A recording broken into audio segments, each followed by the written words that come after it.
It's all quiet in the underground bunker. Doors closed, locks bolted. But the Great One isn't just resting on his laurels. He's making sure your weekend is even better by giving you his best.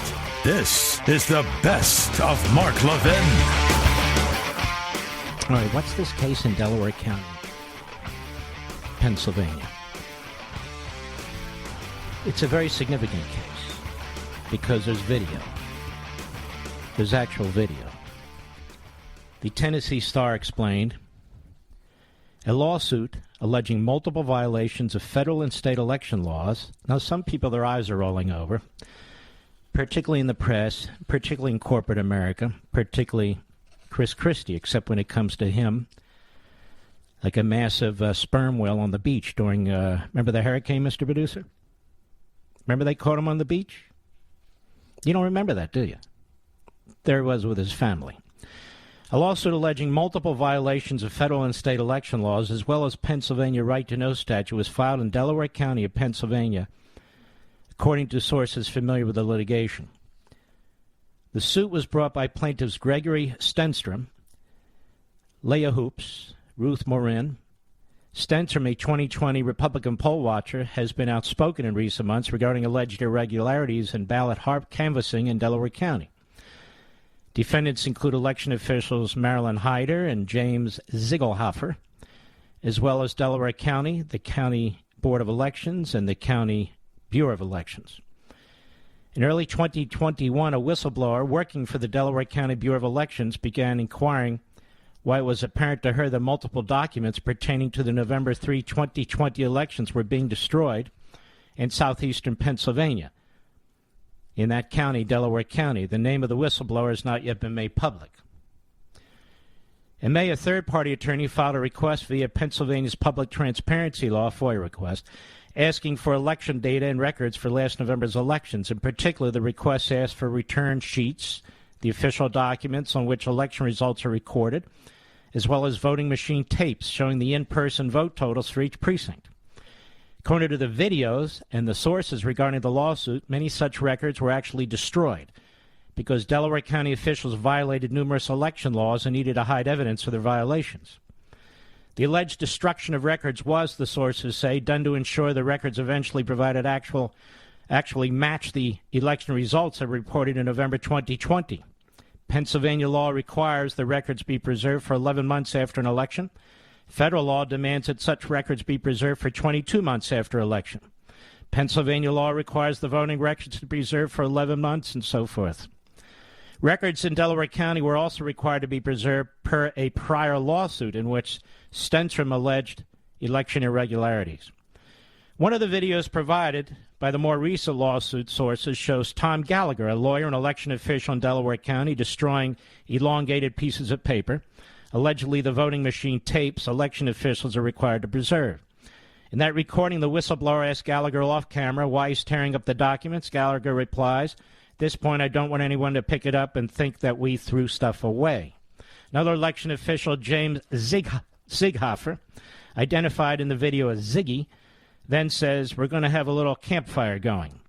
What I don't understand, and this makes honesty and makes me nervous, is why tapes were being thrown away, the whistleblower is shown asking Ziggy in a second video. Ziggy began to protest that no tapes were, and the whistleblower interjected that Ziggy and other election officials were throwing away tapes, and she again asked why they did so. He replied, "They're all unidentifiable." Now, after the whistleblower pointed out that all election records have to be preserved for 22 months, Ziggy said, "Well, let's put it this way. Yes, there are tapes that are being tossed, but they are of no audit value." One source involved in the litigation said that by no audit value, he means the numbers contained on the tapes will not match election results publicized last autumn. That video goes on to display still shots of voting machine tapes in a garbage bin, a box labeled miscellaneous scanner tapes not attached to return sheets, November 3, 2020, a return sheet with a handwritten note reading 11/14/2020, more than 300 blank ballots received, and ballot return envelopes torn up inside a garbage bin. A final still shot shows a handwritten note stating, quote, there's a discrepancy in total ballots received because ballot box and return sheets indicate 300 received but 330 blank ballots returned. 11/14/2020. A third recording captures a conversation between county voting machine warehouse supervisor and Jim Savage and director of election operations James Allen's about deposing of, quote, pads and second scanners, unquote. After Allen mentions those materials, Savage replies, we can't talk about it anymore. When Allen asks him why, Savage says it's a felony. This is all on video. A fourth video shows Gallagher speaking to the whistleblower off camera, saying that another county official handed him a box of election records and told him it was missing V drives from at least the communities of Chester, Haverford, and Falcroft. V drives electronically contain information tabulated by the voting machines. The whistleblower inquired of Gallagher why those V drives are missing, and Gallagher responds, I have no idea. That's the story. That's the summary in the Tennessee Star by Bradley Vasoli. Now, I have additional information to add to this. That's not in the story when we return. Mark Levin.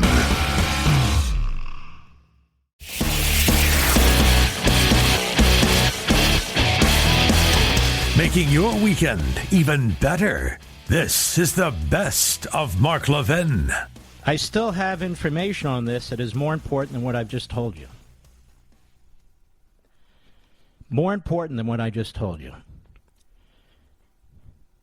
Back in November of 20... hold on a sec. Let me make sure I have it right.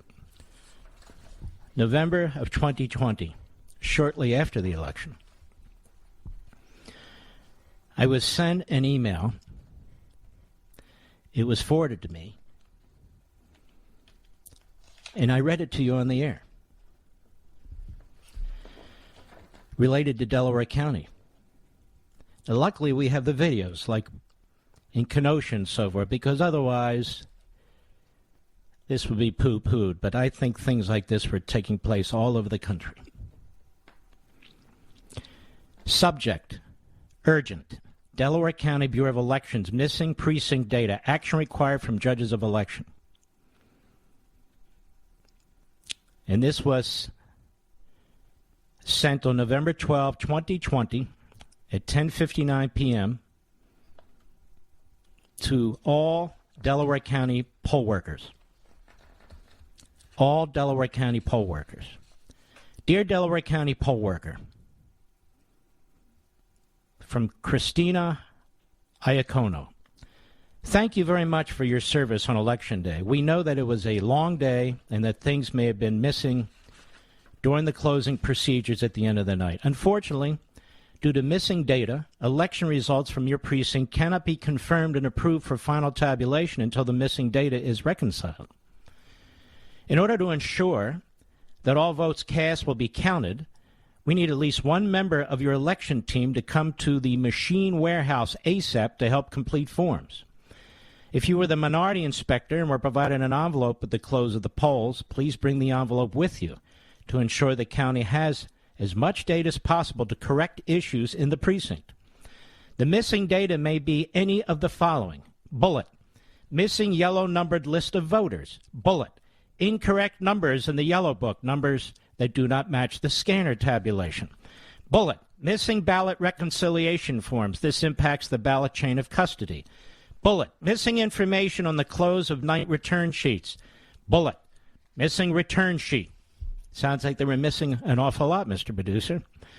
The machine warehouse is located at 403 East 24th Street in Chester, Pennsylvania. Will be open Friday, Saturday, Sunday, and Monday from 8:30 a.m. to 3 p.m. We appreciate your commitment to serve the voters on Election Day and appreciate the time and effort spent helping the county in this endeavor.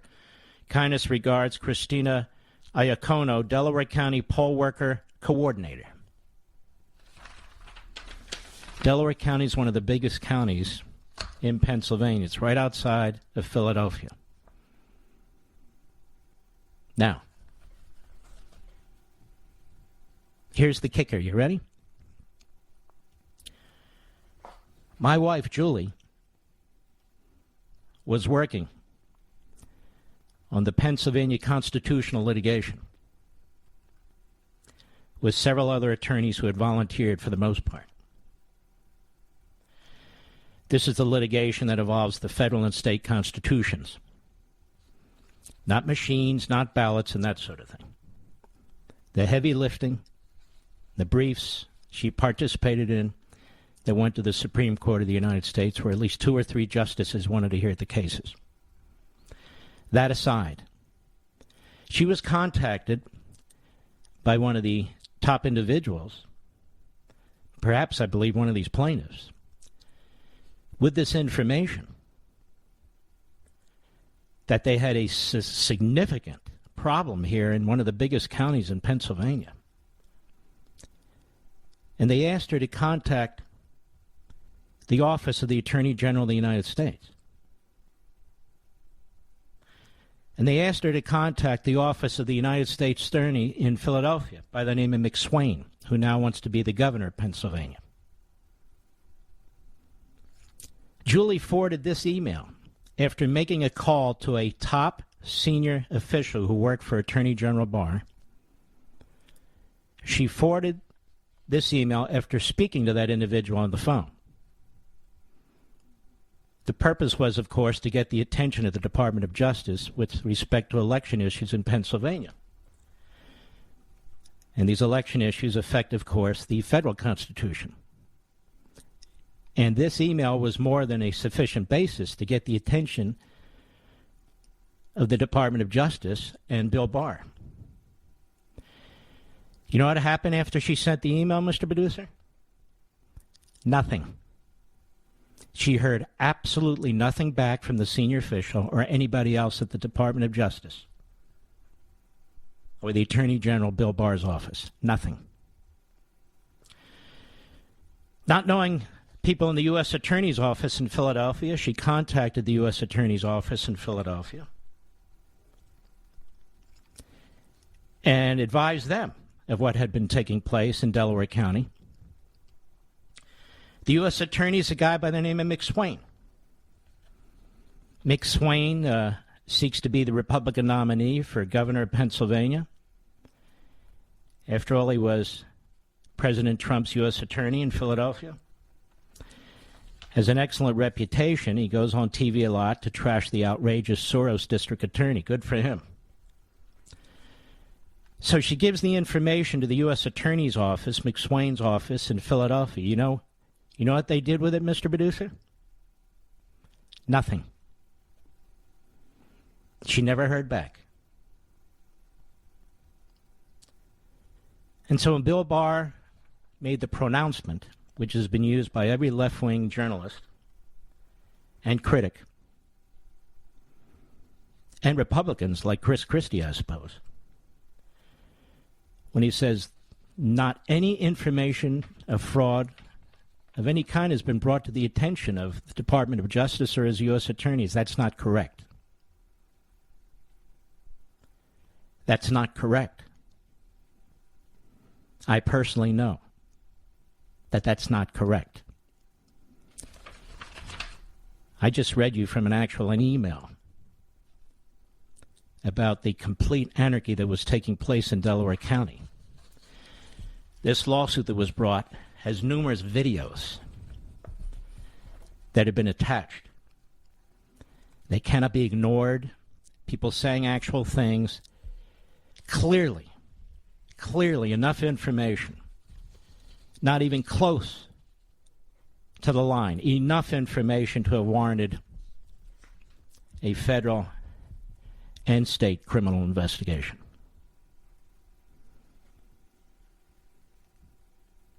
I won't name the individual who was contacted at the Department of Justice because I don't know if that individual was the one squelching it or dropping the ball or not, so I won't do that.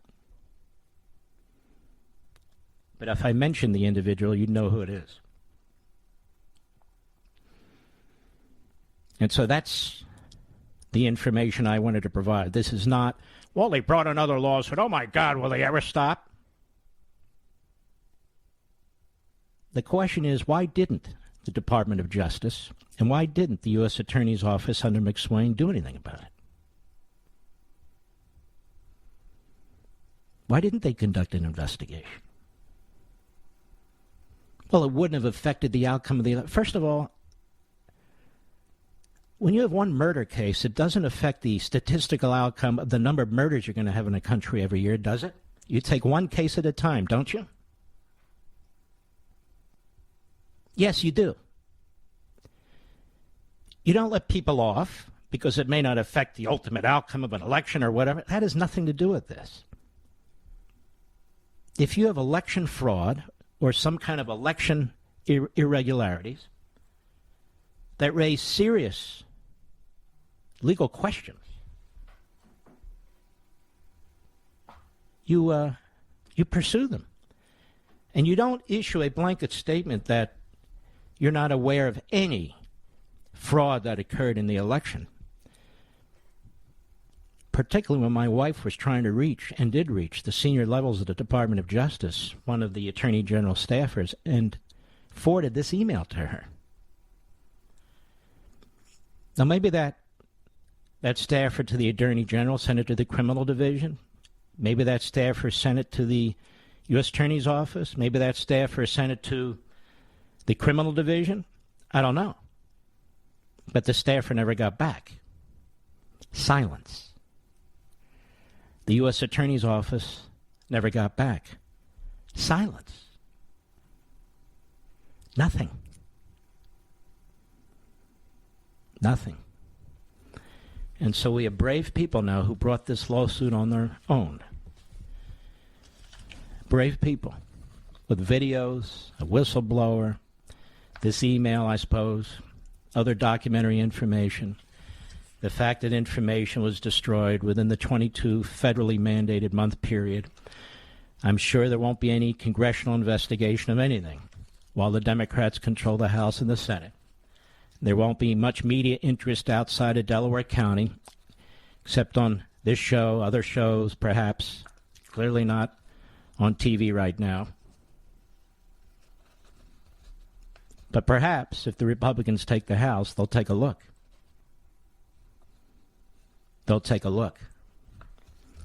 This isn't a lie. This isn't supposition. This isn't speculation. This is a fact. This is a fact. That's what it is. And of course the question's raised, if it can happen in a huge county in Pennsylvania, did it happen in other counties in Pennsylvania? I don't know.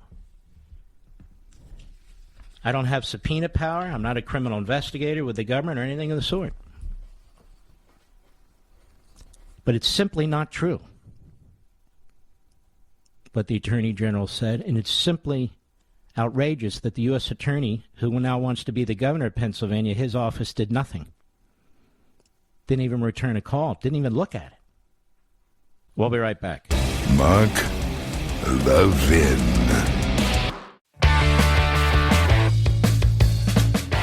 You're listening to the best of Mark Levin. Now, the late, not-so-great former Speaker of the House, Paul Ryan, once told me right here on the air in front of all of you, that when they say a government shutdown, they actually mean 17% of the government. The entitlements continue. In other words, the welfare state marches on. There's some inconveniences, of course, for people who are on the dole, but so be it. But do you see all the media attention? Oh, my God, there's a looming deadline. They may shut the government down. Now, again, as I've pointed out repeatedly, and the backbenchers burp up and regurgitate, that is, the backbenchers, every weekend the government shuts down. I'll put this to the test. You seniors, I want you to call the Social Security Administration on Saturday or Sunday. No answers. What's that all about? You folks on food stamps, call your food stamp office or whatever you call them on Sunday. Anybody there? No. Goodness gracious, nobody's here. Call the CDC. Right now on Friday night, Eastern time. Are they there? No. They've gone home. They've gone home to collect with family members in a closed environment without masks. It's an unbelievable thing. How about the Department of Energy? No, I don't think they're ever open. How about the EPA? No, the environment's only important during the weekdays, and certainly not at night. In other words, the government shut down. Now, they keep adding holidays. Didn't we add another holiday? What was the other holiday we just added, Mr. Producer? I forget. What's it called? Juneteenth. Now, I have to confess my ignorance. I never knew what Juneteenth is, but now it's a holiday. So how do you celebrate Juneteenth? You shut down the government for a 3-day holiday. Are there like 10 national holidays? Oh, yes. The government shut down a lot. People don't show up for work a lot. People are at home working virally because of the virus. All kinds of stuff. So it is absolutely unconscionable and reckless to shut down 17% of the bloated,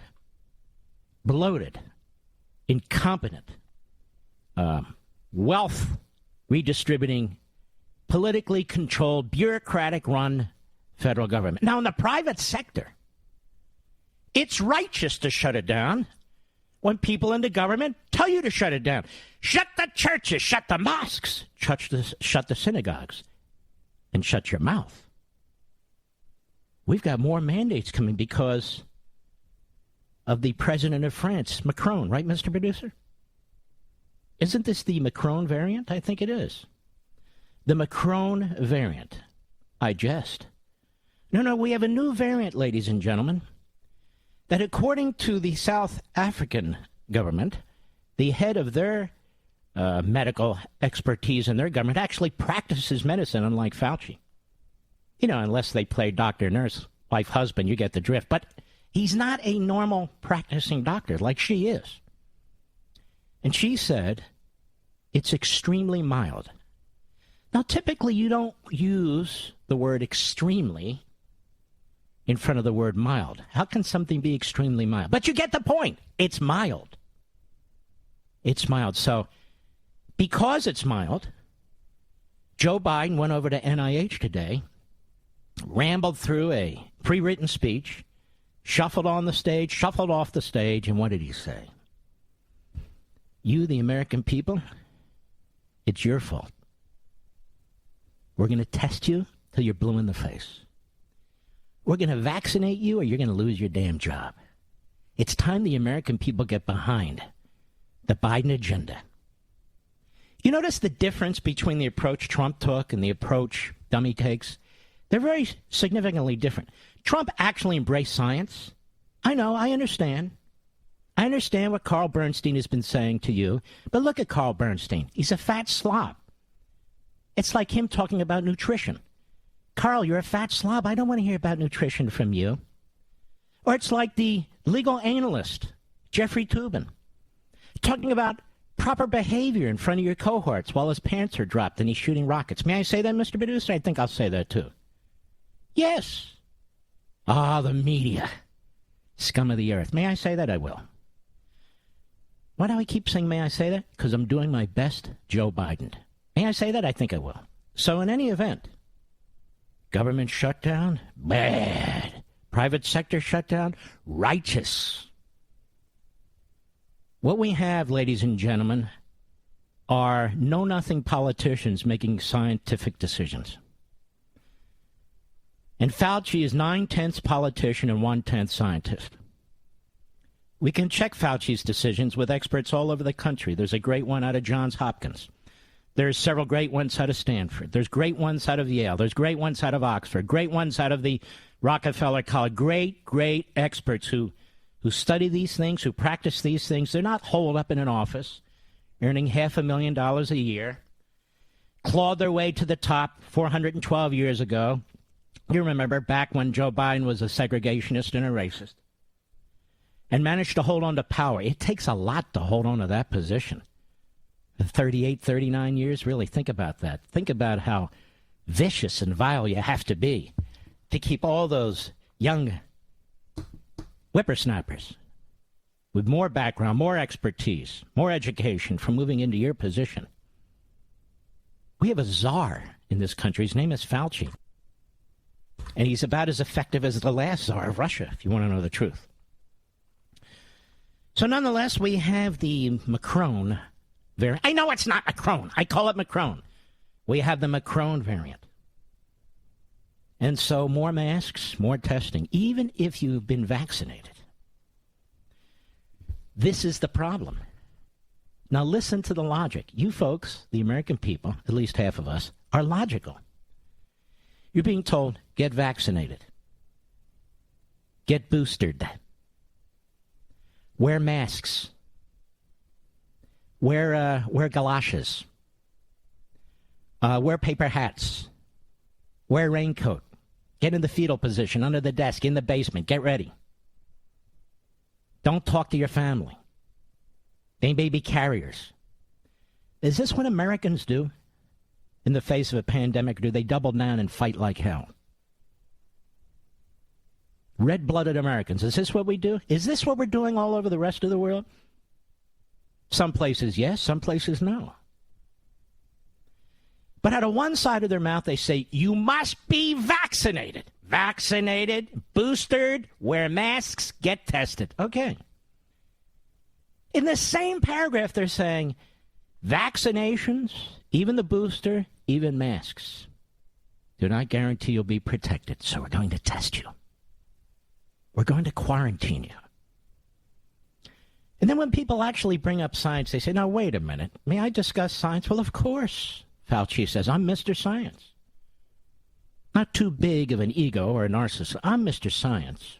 Just like he's an athlete. He throws the ball to home plate and it winds up at first base. Winds up at first base. All these years.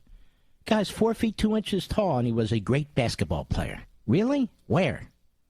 Anyway, so they say what? Well, the vaccine's not a guarantee.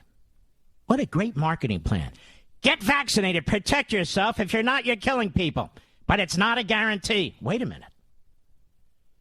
I'm confused. That's because you're a white supremacist. Oh, got it. That's because you're a racist. Oh, okay. Now, the science applies unless politics applies, you see. There is absolutely no scientific evidence. I've run this through 2 experts, one from Yale, one from Stanford, on life, liberty, and Levin, on this program. They say there's nothing that demonstrates giving a vaccine to a 5-year-old, to what is it, a 14 or 15-year-old, is going to do anything, or that they need it. Oh, so they're going to mandate it. Okay, that's not science. If you have natural immunity, which a massive Israeli study and the New England, what is it, Journal of Medicine, 2 days ago, I told you about it, said that natural immunity is actually, based on their studies, the studies that they've pulled together from all over the world, is actually more effective. Well, whether you have natural immunity by choice or not. And the CDC doesn't even recognize natural immunity. In fact, about a month ago, they put out phony data challenging it.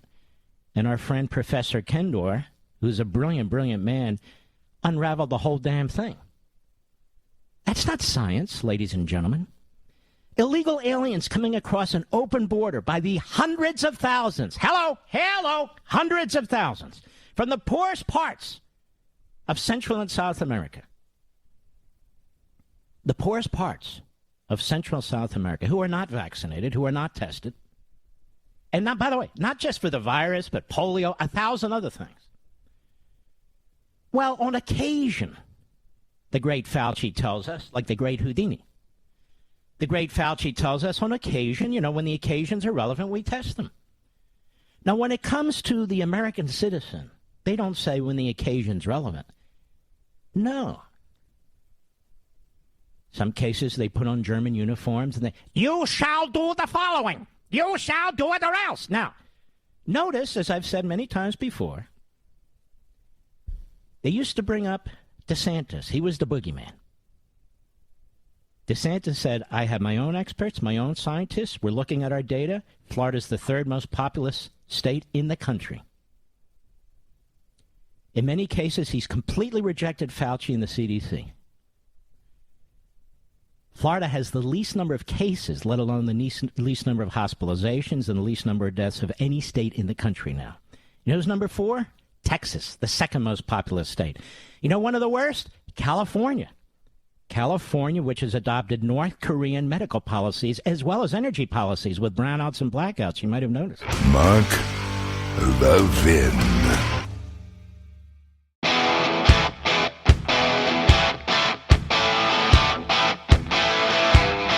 The Great One makes your weekend even better. This is the best of Mark Levin. Is a decision that is rambling, that's largely incoherent, that uses psychoanalysis. There is absolutely nothing in the 14th Amendment, despite what the Solicitor General of the United States argued, despite what Charles Freed says up there at Harvard, former Solicitor General under Reagan, they keep mentioning. Yeah, he was a Solicitor General under Reagan, but that doesn't give him the credentials. As far as I'm concerned, I knew him quite well. He wasn't particularly solid as far as I was concerned. Appointments are made and people become disappointments. He was one of them. But all this said, the 14th Amendment, ladies and gentlemen, originally had to do with the freed slaves. The 13th, 14th, and 15th Amendments to the United States Constitution, adopted by 3/4, actually more, but at least 3/4 of the states.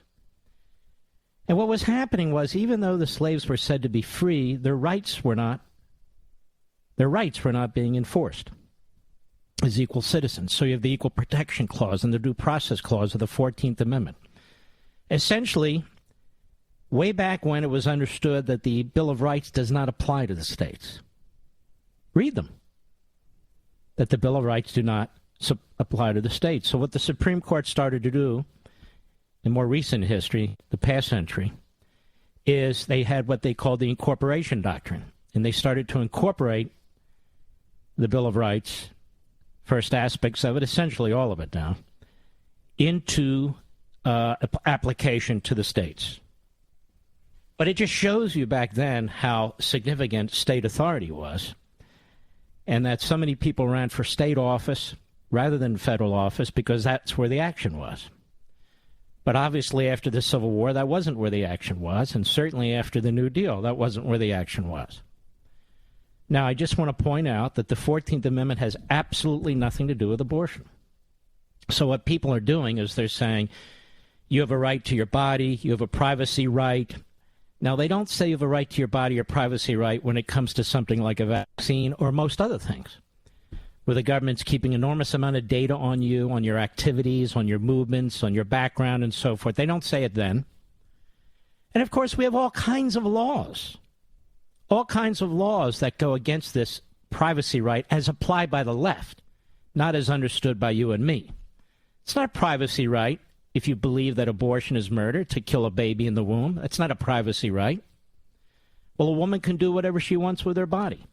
A privacy right. Well, do you have a privacy right? I'm just curious. Do you have a privacy right in your own home to abduct somebody and to molest them? Of course not. Do you have a privacy right to cook heroin, if that's what you do with heroin? I don't even know. In your bedroom? Of course not. Do you have a privacy right to hatch a terrorism plot in your living room? Of course not. So privacy rights need to be understood as we commonly understood them, and that's what the left does. They take common language and common words and they twist them into a pretzel. The question is not whether abortion will survive Supreme Court decisions. Even if the Supreme Court were to rule against Roe v. Wade, there still would be abortions in this country. Before Roe v. Wade, states made the determination of whether there would be abortions and how abortions would be handled. In other words, how early in the pregnancy, how late in the pregnancy. Does anybody think there's a single blue state in this country that wouldn't allow abortion on demand, or pretty much abortion on demand? Does anybody think that there isn't a Republican state in the country that wouldn't allow some level of abortions? Even Mississippi is allowing that. We have in this country federalism, 50 states for a reason. We have mobility for a reason. Why do you think so many people are moving to Florida from New York, from Illinois, from Connecticut, from New Jersey and other states, because they want to be free. They want to be free from vaccine mandates. They want to be free from confiscatory taxes. They want to be free from governors that allow riots and allow stores to be looted, where you have in Florida and Texas and other states, governors and governments that say no. So one of the great things we have in this country that keeps this country together, that keeps this country bound and glued together despite its diversity, despite people who support abortion, oppose abortion, support the death penalty, oppose death penalty, support prayer in school, oppose prayer in school, is 50 states, is federalism. Because once the Supreme Court makes a decision, 9 lawyers, maybe it's 5-4 or 6-3, so once 5 lawyers, 6 lawyers, 7 lawyers make a decision, it's imposed upon the entirety of the nation. So half of the country wins and half of the country loses, or whatever the percentage is.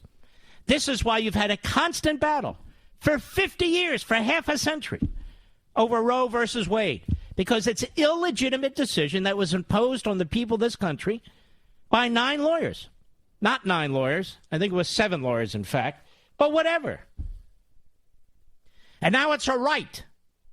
It's a woman's right. It's not a woman's right. I hate to tell you this. There's 2 human beings involved. It's not a woman's right. And you know what's interesting? The more the more advanced technology is, the more advanced science is, the more advanced human knowledge is, the more it's clear that it's a human being. What is it if it's not a human being? So we're talking about abortion of any kind, basically, even late-term abortion, right before the baby's born. That's not a baby?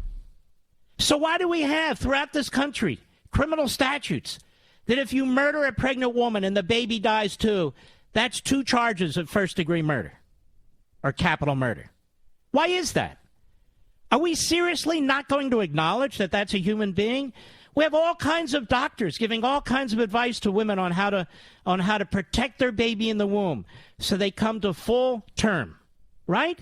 Certain things you eat, certain things you don't do. You know, you don't use cocaine. Why? To protect another human being. That's why.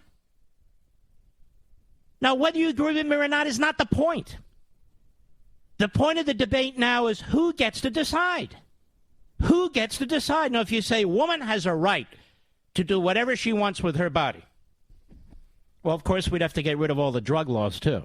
But a woman has a right to do whatever she wants with her body. Okay. So maybe there's 30 states in the country that say she does. Maybe there's 10 states that say she doesn't. Maybe there's another 10 states that say, wait a minute, I'm going to effectively cut the baby in half. That's how the system's supposed to work. The people have a say in the morality of the nation, in the culture of the nation, not just the elites, not just people who are picked from a lottery effectively and become Supreme Court justices. Not just politicians in Washington, D.C., not just federal courts. The people have a say, and they ought to have a say in a matter that's of such consequence. Of such consequence. That's the issue before the Supreme Court. The Supreme Court's supposed to be neutral. The Supreme Court's supposed to be neutral. I hear it said, no, stare decisis, which means precedent. The court has to follow precedent. We have 50 years of precedent. We have this case. We have the Planned Parenthood Casey case. Look at the precedent we have, ladies and gentlemen. Precedent? Do those same people think Dred Scott should be precedent? Do those same people think Plessy versus Ferguson should be precedent? Do those same people think Korematsu should be precedent? Of course not. Roe versus Wade broke precedent. That is a neutral Supreme Court that effectively stayed out of this.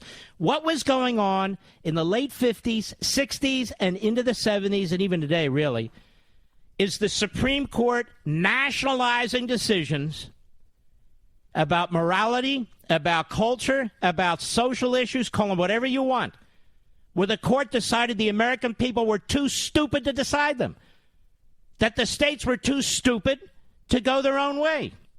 And so whether it's prayer, whether it's a manger scene in the public square, whether it is abortion, whether it is marriage, the Supreme Court has decided only it has the intelligence and the foresight to make the right decisions. So it has nationalized decisions. It's taken over all these decisions. Almost none of them have a constitutional predicate. Now, when we come back, I want to dig a little bit further into this. So stick with me. I'll be right back. Mark Levin.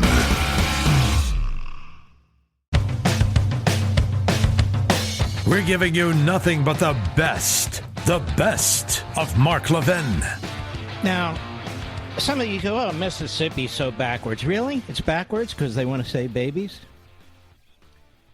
They passed a law that said abortions after 15 weeks, basically 4 months, are illegal, essentially, in Mississippi. Because they looked at the science and the technology, and they looked how babies are saved. Preemies, we call them, I believe. And we live in this schizophrenic world since Roe versus Wade, that we're not dealing with babies. Well, of course we're dealing with babies.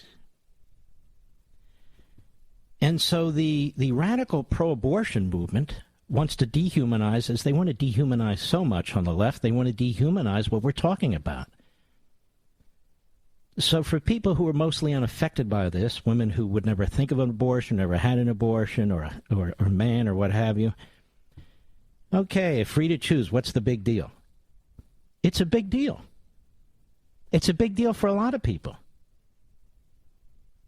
And you can see the politics that plays in this and why the Supreme Court was profoundly mistaken to get involved in this issue at all. Profoundly mistaken to even take it up. These are 9 flesh and blood human beings, ladies and gentlemen, with their own experiences, their own political viewpoints, in many cases their own set of beliefs and morals and faiths. They have a faith. And so why should they be free to substitute what they think for what you think? Because Roe versus Wade is not a constitutionally based decision. Everybody knows that, except those who are extreme activists. And the media keeps saying that abortions will end. But abortions won't end. Abortions will continue. They will continue. So the pro-abort crowd, depending on what happens here, should be thrilled because abortions will be happening. I doubt if abortions would be ended at all. I mean, in any extensive way. Unless Roe was overturned. And unless the Supreme Court takes the position and reverses course completely, that is a human being, it's not a choice, and so forth and so on. Despite what some of us wish, that's not going to happen. You know, this group that I talk about that believes in pro-birth, that I talk about from time to time, a sponsor, they go about fighting this one pregnant woman at a time. It's called preborn. And the preborn folks are wonderful folks, great humanitarians, who are strongly opposed to abortion, as am I. And they make an effort every single day in clinics and elsewhere to try and introduce women to their babies through sonograms and so forth. It's a fantastic group. But the Supreme Court shouldn't say abortion is constitutional and this is what we're going to... The Supreme Court, what they should have said is we have no role in this. Any more than we really should have any role in the death penalty in the states, too. Or many other areas where the court's involved, I would argue, including prayer. I don't know why it's become so fashionable that these 9 elitist lawyers, although I wouldn't call 3 of them elitist, they're actually quite solid. But why 6 elitist lawyers and 3 others should be substituting their personal beliefs, effectively that's what Roe is, for the rest of us. The people should be able to decide this through their elected state representatives. That's it. Now, I want you to hear some of this, some of the discussion that actually took place in the court today.